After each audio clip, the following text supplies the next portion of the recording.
ada isu yang bilang eh, tantangan terhadap produk impor itu sebenarnya bisa ditanganin gue ya. Nggak selalu murni gara-gara itu industri tekstil tuh dibilang nurun gitu.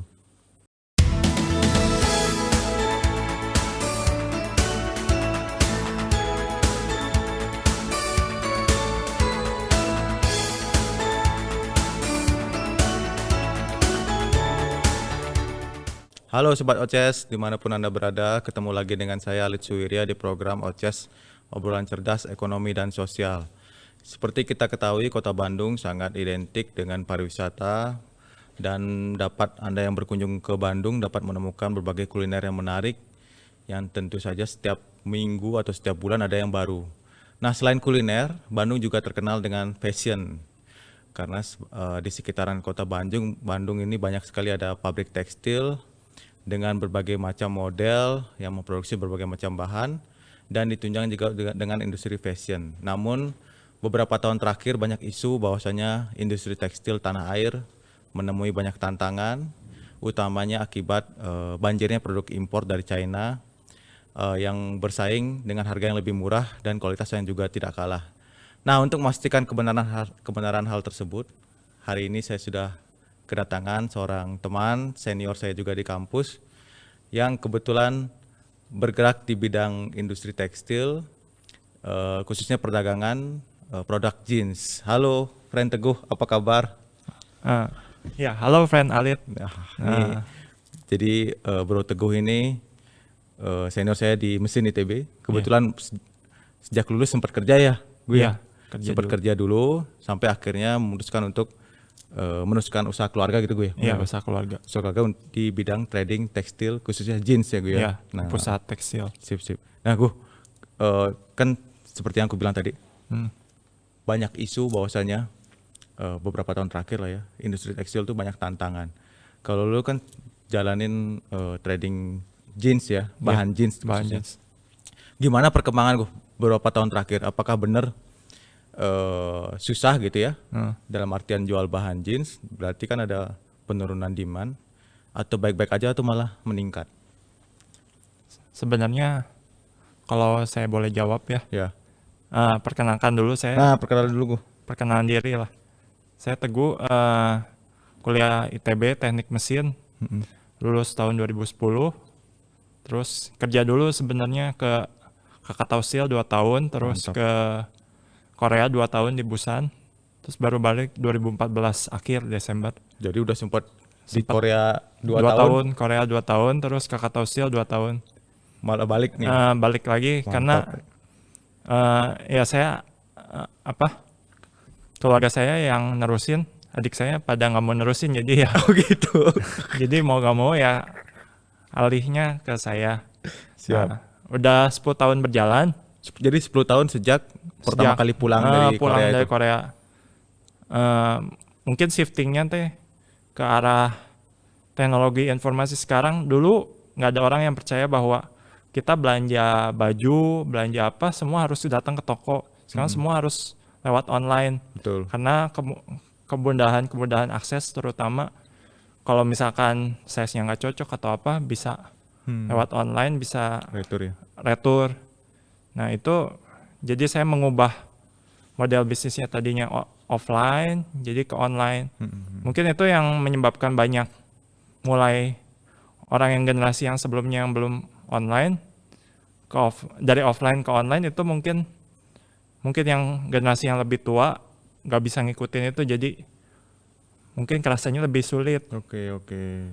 Keduanya ya mungkin tantangan produk-produk impor kayak gitu. Makanya pasar kalau nggak ada permintaan ekspor kan pasar lokal pasti mati. Tapi dari segi kan lo geraknya di bidang jeans sih. Nah jeans sendiri gimana gue trennya? Kan maksudnya kalau zaman kita kuliah tuh kayaknya satu kelas tuh kayak jeans semua. Aku nggak tahu sekarang update di kampus ya. Kalau sekarang gimana gue permintaan terhadap jeans? Sebenarnya masih banyak, cuman supply-nya juga banyak, demand-nya masih gede, marketnya gede, cuman supply-nya banyak, jadi orang pilihannya banyak, nggak cuman dari online. Nah makanya tantangannya lebih ke arah kemana branding sih, Oke. brandingnya masing-masing. Jadi sebenarnya demand-nya banyak, Banyak. tapi supply-nya banyak banget. Iya gitu. Oke. Jadi masalahnya harganya gitu. bersaing. Oke. Nah, kalau persaingan dengan produk China, apakah dari segi apa dulu nih? Kualitas dulu deh misalnya. Kualitas, kalau lu kan ngambil barang dari Dari lokal dari berarti. pabrik Pabrik lokal, lokal. yang sekitaran Bandung semua ya. Bandung semua. Bandung semua, pabrik jeans lokal sekitaran Bandung jadi distributor kan Iya, kurang lebih gitu. distributor. Nah, kalau dibandingin sama produk China, apa namanya? Kualitasnya gimana tuh, Go? Produk kita sama produk China dalam produk jeans nih.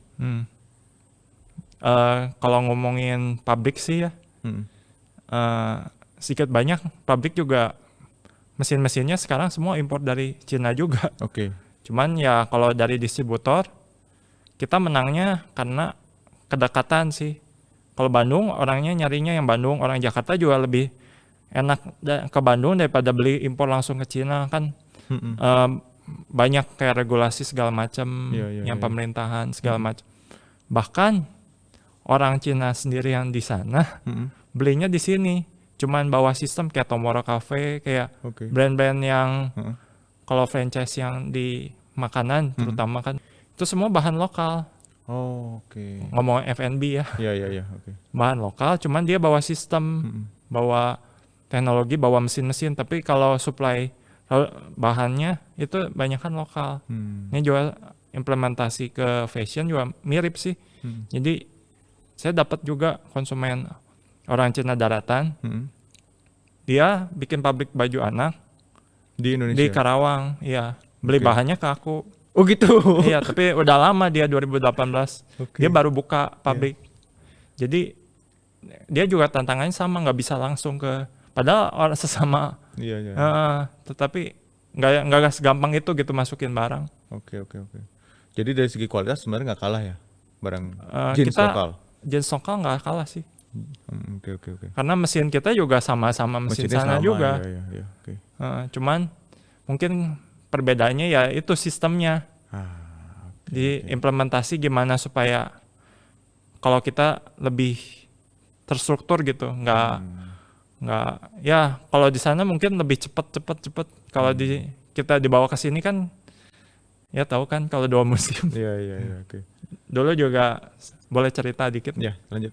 Bos Korea gua ngomong, ya maaf ya itu. Kalau yang 2 musim biasanya kan nggak mikir ada musim dingin sama musim panas.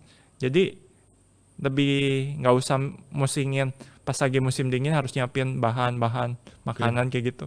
Itu jadi kebawa kayak jadi kita nyantai harus gitu. Lebih nyantai gitu. Karena nggak ada musim dingin nih. Kalau orang mau musim dingin dia harus kerja keras karena musim dingin nggak bisa keluar, nggak bisa, susah lah maksudnya kalau lagi salju gitu ya. Cuman mungkin kalau di sana udah ada rumah greenhouse-nya jadi masih bisa bertani juga sih sebenarnya. Cuman mungkin dulunya lebih susah.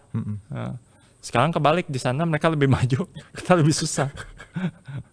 Oke, sebenarnya dari mesin sama gitu ya. Sih. Jadi kualitas yang dihasilkan kualitas sama, cuma perbedaan di sistemnya. Di sistem aja, sistem kerja ya. Oke. Nah, kalau dari harga gimana harga produk jeans lokal nih dengan tipe tertentu yang tipe A lagi gitu ya, atau kalau lu pakai berat ya?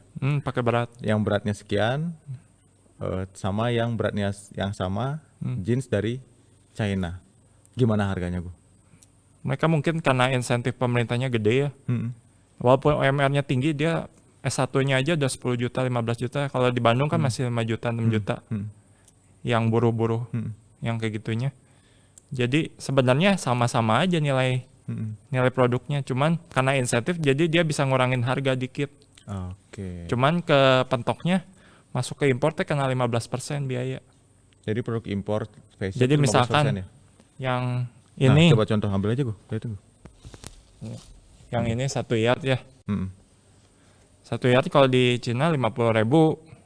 1 yard teh. Kalau ini 3 yard teh 150.000 gitu. Bahannya aja. Oke. Tapi kalau udah masuk Indonesia bisa kali 15%. Jadi 15%. Sekitar 200 ribuan. Ya ini juga sama sekitar segitu. saya jual bahannya aja. Jadi ya kurang lebih sama, kualitasnya sama. Oke. Dah kan bahannya. Iya, iya. Malah ini lebih bagus sih, masih mesin Jerman. Oh, ini masih yang mesin Jerman. Mesin Jerman jadi lebih presisi. Presisinya ya. Heeh. Ini anak mesin soalnya dia ngomong Iya, presisi. lebih presisi. Lebih konsisten. Lebih presisi ya. Jadi per meter beratnya sekian, lebih presisi. Lebih presisi. Oke, luar biasa. Oke. Jadi nggak beda jauh sih. Nah, berarti kalau ada isu yang bilang tantangan terhadap produk impor itu sebenarnya bisa ditanganin gue ya. Nggak selalu murni gara-gara itu industri tekstil tuh dibilang nurun gitu. Mungkin karena saking banjirnya sih. Namanya juga supply demand. Banjir ya. Demandnya, masalah daya beli kita kan kurang ya. Iya, iya. Kurang ke bawahnya. Jadi supply-nya banyak. Jadi pada ngancur-ngancurin harga kan. Siapa yang lebih kuat modalnya sih intinya terakhir. Gitu jadi Sebenarnya kualitas harga mah sebanding sih. sebanding ya. Mm. Oke. Cuman tinggal kreativitasnya. Wah, luar biasa. Nah, gue kalau lu sendiri marketnya tuh dari market yang lu jual tuh siapa aja gue? Bahan jeans ini. Sebenarnya lebih ke yang kecil-kecil, yang startup modelnya. Startup ya. Modelnya startup kayak yang baru mulai mau naik scale ke middle. Kan itu nggak ada buat nembak ke pabrik kan ada minimum ordernya 10.000 yard. Sedangkan mereka modalnya buat muterin uangnya nggak ada cash flow-nya. Jadi beli yang sedikit-sedikit ngambil serol-serol kan. Saya yang itu Bisa supplyin. ya. Oke. Nah, terus jadi di lu ngambilnya minimal berapa gue? Sehat juga bisa sih. Sehat juga. Tapi jarang ya. Nggak terlalu itulah fokusnya. Jadi Lebih ke biasanya roll. satu roll ya. Satu roll itu berapa yard gue? Satu roll Rata-rata 50 yard. 50 yard ya. Segini yang kecil. Coba diambil gue. 50 yard. Nah, kalau ini gue, ini material apa tadi lu bilang gue? Yang Full cotton. Ini selvedge namanya. Ini Selvedge. dibilangnya Jepang. ini orang pasar. bilangnya Jepang. Jepang. Padahal Lokal. Indonesia. Indonesia. Jadi Jepang tuh maksudnya apa? Gayanya gaya Jepang gue. Iya, jadi Jepang tuh bikinnya mesinnya kecil. Kan biasa kain tebal, tinggi-tinggi, tinggi ya. lebarnya. Oke. Pakai mesin yang kecil. Di orang bilang ini bahan Jepang. Bahan Jepang. Padahal mungkin stylenya ya. Apa gimana sih? Kok bisa dibilang bahan Jepang? Gayanya aja. Oh, gayanya aja. Gayanya aja. Jepang. Emang Japanese berbau style. Jepang langsung naik sih. Kan di sini banyak anime ibu-ibu Jadi dibilang Jepang padahal ini lokal ya. lokal. Ini bisa jadi bagus di TikTok. Coba liatin depannya gue. Dibuka. Oh ini nih teman-teman yang suka jeans nih. Jadi kalau ada red line. Nah ini aku juga Ada. pernah nih. Aku juga pernah dibilang nih. Ada Ini nih. Jepang nih, Jepang. Ini katanya. Jepang nih. Ada rel kereta apinya. Padahal ini style Jepang. Sel Jepang. Ini Made jadi in- celananya yang tadi. Made in Indonesia. Oh yang mana? Yang nih.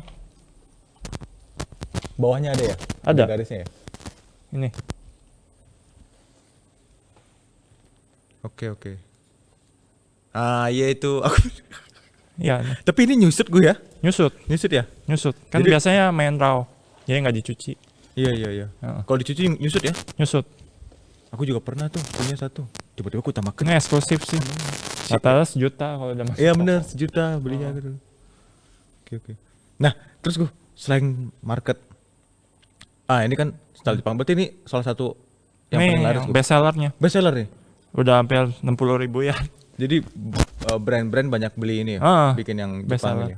Karena jualnya bisa 1 juta gitu. Heeh. Dan laku ya. Laku ini. Paling cepet kacang goreng. Mantep, pabriknya di Bandung. Heeh. Judulnya doang Jepang. Nah, by the way, gue selain Indonesia gue ada market luar negeri nggak gue? Ekspor. Banyaknya Malaysia sih. Malaysia banyak gue. Banyak. Itu orang Malaysia bisa tahu toko lu tuh dia lewat online kah atau dia mampir ke toko? Kayaknya dua-duanya, ada yang online, ada yang mampir ke toko. Orang Singapura juga dulu banyak Berarti dia punya brand di sana gue ya? punya. Punya brand di Malaysia, punya brand. Tapi di sana. biasanya kecil-kecil juga startup. Startup maksudnya gitu ya. yang Jadi dia baru ngembangin. Kayak bikin custom gitu, custom jeans.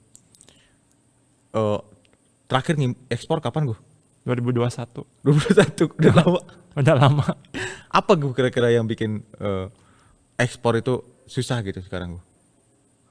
Mungkin Kalau dari lu ya, dari pengalaman lu. mungkin ya kurang apa? Di sininya kurang dibantu dalam masalah aksesnya atau gimana. Jadi maksudnya? Jadi mungkin ada tantangan-tantangan yang nggak kelihatan apa gitu. Oke. Tapi mereka bisa ngambil ke sini, berarti dia mengakui kualitas Indonesia Indonesia bagus ya gue. bagus. Kan dia bisa aja ngambil ke China juga kan, Iya, orang Malaysia, orang Singapura kan. Malah banyaknya Malaysia, Bandung. Ke Bandung dia memang. Ya. Nah, sejak Bandara Hussein ditutup gue, ada ngaruh nggak sama kunjungan wisatawan Malaysia yang lu rasain? Lu kan toko di Iya. area Pasar Baru nih. Iya, iya. Ada nggak pengaruh?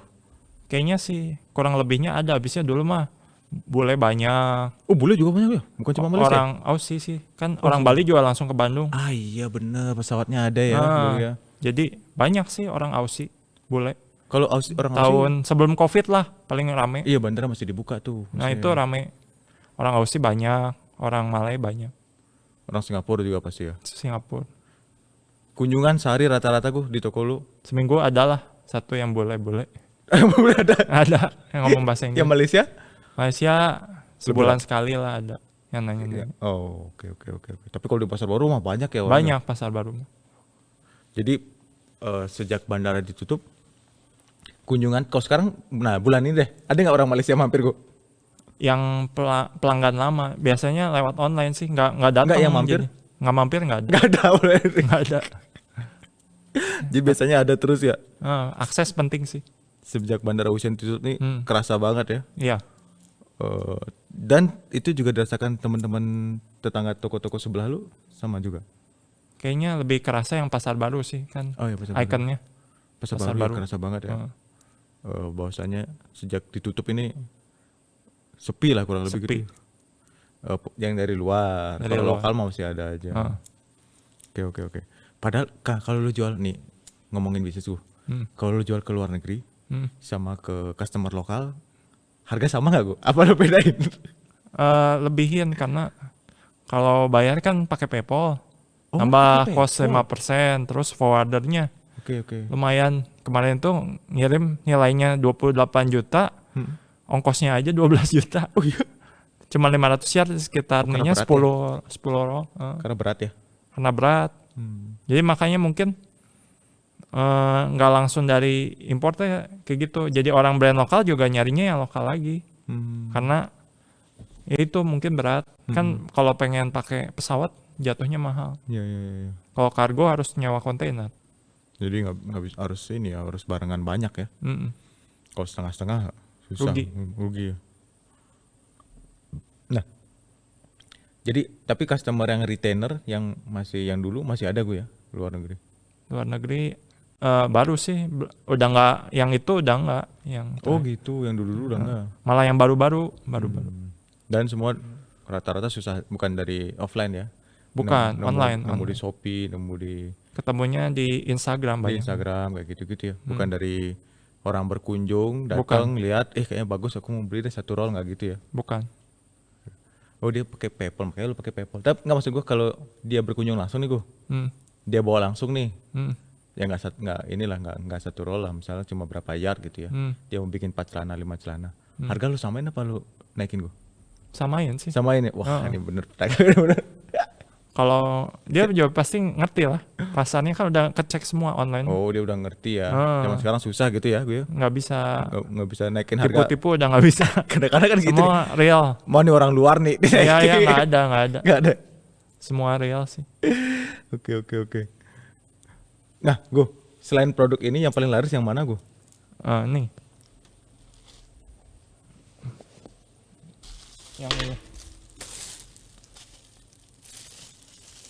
Coba buka aja.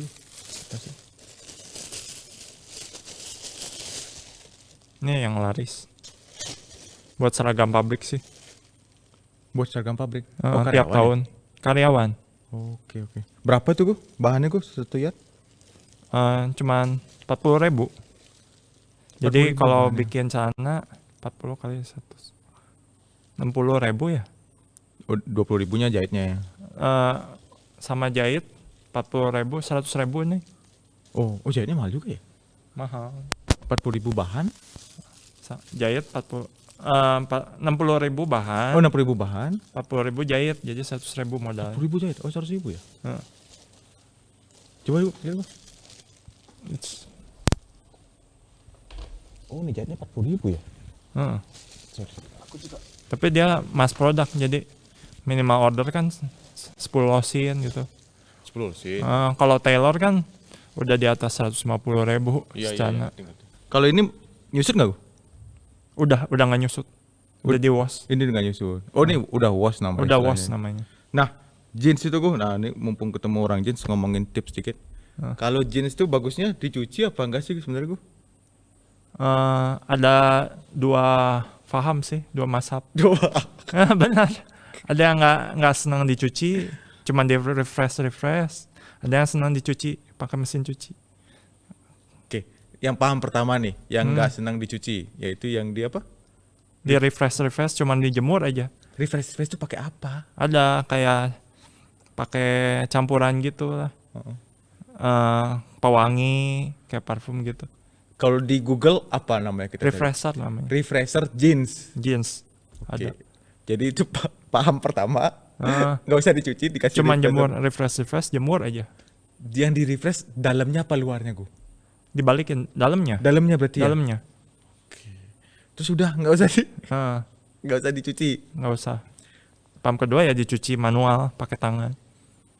Tapi warna pasti berkurang kan kalau Kalau dicuci lama-lama ya makin hilang tuh. makin putih kan kayak ini. Ya, nih. makin putih. Oke. Itu sih. Nah, kalau lu paham mana, Gu? Paham cuci sih. Paham cuci kali. Yang penting kan enak dipakai. Bau emang nggak enak. Tapi emang jeans tuh enaknya waktu baru ya. Heeh. Karena warna itu masih Masih bagus, pekat. bagus. Kalau dicuci emang sayang sih. Nah, kalau nyuci jeans ya buat yang paham dicuci, Gu. Nah, Berapa kali pakai baru dicuci? standar ya 5 hari lah, 3 hari, 4 hari. Juga udah. Kalau nggak enakan mah, ini cuci sih. Oh, udah gitu. Iya. Karena banyak juga yang bilang kan. Jadi gue dulu Hmm. waktu kuliah Hmm. ditanya sama Aris tuh. Masih Iya, ingat ya? Aris.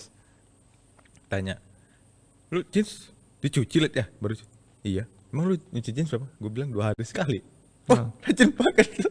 Emang jeans tuh gimana sih harusnya? Seminggu sekali katanya. Iya, ada yang seminggu Seminggu sekali. sekali ya? Nah, Nah terus ada lagi jeans yang ini ngomongin jeans dibentuk itu gue tau nggak? Kalau iya udah dipotong-potong gitu ya. Bukan yang kalau udah ada honeycomb-nya atau apa? Itu yang nih, Yang gini ya? yang gini yang udah tebal, Udah honeycomb tebal ya? gitu. Terus katanya bisa dijual ya? Bisa dijual lagi kan, jadi kayak kolektor digantung-gantung. Honeycomb. Di Bandung ada yang kayak gitu juga? Orang yang kolektor-kolektor gitu? Kayaknya lebih banyak Jakarta ya. Jakarta ya kolektor-kolektornya? Tangerang paling banyak. Tapi dia merek tertentu gitu yang Iya. koleksi ya? Jadi nanti nggak dipakai lagi, digantung aja di rumah. Karena udah apa berapa tahun nggak dicuci terus Iya. berbentuk kakinya dia kurang lebih gitu ya? Iya. Oke. Jadi untuk itu harga jeansnya udah mahal banget tuh yang dibeli pasti ya? Jeans paling mahal berapa sih sekarang gue? Yang Brand lokal? dijual. Yang lo Yang kayak ginian jual sejutaan sih. ada yang lebih nggak jual? Yang Yang 20 ons ada sekitar 3,5 juta gitu. Tapi udah nggak ada bahannya di aku. Oh, lu nggak jual? Dulu dia jual 3,5 juta, 3 20 juta ons. 20 ons. Lebih keras dari ini. Bisa berdiri. Kalau ini kan nggak berdiri. Itu bisa berdiri. Kita nggak kasih apa-apa, berdiri aja. Jadi udah kayak gini. Berdiri. Berdiri dia? Iya. Karena saking kerasnya? Saking kerasnya. Oke. Dipakai juga sakit sih sebenarnya. Tapi ada yang beli ya? Ada itu. Oke. Luar biasa jeans ini menarik banget. Nah, berapa varian gue yang ada di toko gue? Yang populer sih 2 sih ini. Yang hitam sama yang biru. Tapi total varian? Oh, SKU-nya SKU. sekitar 20 sih kalau jeans. Kalau yang non jeansnya banyak, 30-an. Oh, lu ada non jeans juga? Tapi lebih fokus sih yang jeans sih. Yang jeans berapa? 20? 20. 20 SKU? Oke. Itu mengkategorikannya semua lewat Berat, warna. Oh, berat sama warna ya? Berat, warna, iya. Nah, ini juga nyambung lagi. Sama Jadi- pabriknya kan beda. Kadang Oke, suka beda. jadi komposisi. warna hitam pabrik A, warna hitam pabrik B. Iya. Nah, terakhir nih, misalnya gue, kalau sekarang kan lu jualnya biru sama hitam. Biru, hitam, ada campurannya blue black. Oke, pokoknya di sekitar itu ya. Heeh. Sebenarnya jeans tuh bisa warna lain gak sih? Bu? Ada merah, ada hijau, diwarnain lagi tapi dia pakai sulfur pewarna lagi. Oke. Tapi Iya, dari ada pabrik warna. kan? Dari pabrik udah sebenarnya bisa tuh ada Sebenarnya warna. bisa. Warna apa aja, Bu? Merah, hijau, Merah, hijau, coklat, coklat. Bisa juga ya? bisa. Tapi sekarang kan belum populer tuh ya. Eh, Ada nggak sih? Udah populer belum sih? Justru udah populer. Mm-mm. Cuman itu banyak kan produk impor. Impor ya, lokal belum bikin ya. Lokal kan nggak berani bereksperimen. Itu kan sekali bikin ada minimum ordernya. Pasti, Nah, pasti. Jadi ada peluang nih buat teman-teman sebenarnya ada brand peluang. lokal Iya. yang bergerak di bidang jeans. Nah, Karena lokal nih belum ada nih ya, iya belum. yang mau bikin jeans warnanya merah, hijau, coklat, tapi punya modal gitu ya, berani, Iya, betul. berani modal, bikin minimal order. Nah, bisa ngobrol sama Bro Teguh nih. Siapa tahu jadi tren baru di dunia fashion, karena fashion ini kan berkembang terus ya gue. Betul. Oke gue, ada yang mau disampaikan nggak terakhir buat teman-teman pengusaha fashion ataupun yang bergerak di bidang tekstil sama kayak lo ataupun yang punya pabrik? Hmm. Ya sebenarnya tantangannya berat sih. Terutama kan sekarang semua online ya. Sedangkan platformnya kan Tokopedia udah dicaplok sama TikTok. Sedangkan Shopee mah dari Singapura. Jadi mereka ada kepentingan asing kan. Jadi ya itu ketakutannya. Jadi yang brand-brand lokal nggak dimajuin, tapi yang brand yang secara tanda petik Impor. didukung sama impor lebih dimajuin. Nah itu sih jadi mungkin perhatian ke governmentnya, ngeregulasinya gimana supaya, terutama kan algoritma mana kelihatan kita algoritmanya gimana kayak gitu. Kan semua cuman berdasarkan kata analisa, tapi belum tahu yang harus ngomong sebenarnya TikTok langsung algoritmanya kayak gimana, tapi nggak pernah ada yang ngebuka algoritma dia kayak gimana, cuman orang teh nganalisa sendiri rata-rata. Itu jadi kekhawatiran sih. Betul. Karena orang lewat sana semua sekarang ya. Nah sekarang semua, sedangkan yang offline mah bisa dihitung pakai jari sih yang datang ke toko. Jadi maksud lo tuh memang sih kita bisa posting gitu ya. Bisa kita posting toko kita Tapi- bisa bikin video. Betul. Tapi kalau orang nge-search misalnya bahan jeans berapa ons gitu misalnya ya. Kan kita nggak tahu yang paling atas siapa yang dikasih sama Iya, dia iya, kan gitu itu. maksud lo kan. Iya. Yang dikasih tahu-tahu yang ada hubungan sama kepentingan si pemilik platform kan bilang begitu yang Ada lokal. yang cuman jual murah terus kan boncos, lama-lama mati sendiri. Betul. Kalau yang sebut merek sih dari Solusi, kita lebih bagus yang nyari pasar yang di atas karena dia nyari value juga, bukan main harga. Kalau pasar di bawah cuman harga doang, mendang mending. Iya iya iya. Nah, mending nyari yang atas aja, dua value, jadi harga iya, value iya. Kalau yang di bawah cuman harga aja, nggak nyari value gitu. Nah, berarti salah satu solusinya punya web sendiri juga berarti gue ya? Develop web sendiri ya? Tapi kalau untuk yang baru mulai sih mendingan ikut sih. Mendingan ikut dulu ya. Karena website servernya nggak murah sih. Betul betul, nyewa apalagi server. pengunjung yang tinggi ya. Ngasihin traffic sewanya kan susah juga. Belum lagi maintenance kalau ada hacker. Gitu. Oke, Sobat OCS, sekian dulu pembicaraan kita hari ini. Semoga memberikan insight, inspirasi, dan juga memberikan masukan ke pemerintah supaya Bandara Hussein bisa buka lagi gitu ya. Iya. Jadi bisa membantu industri tekstil di Kota Bandung dan sekitarnya. Sampai ketemu lagi di episode OCS selanjutnya. See you. Ya, terima kasih.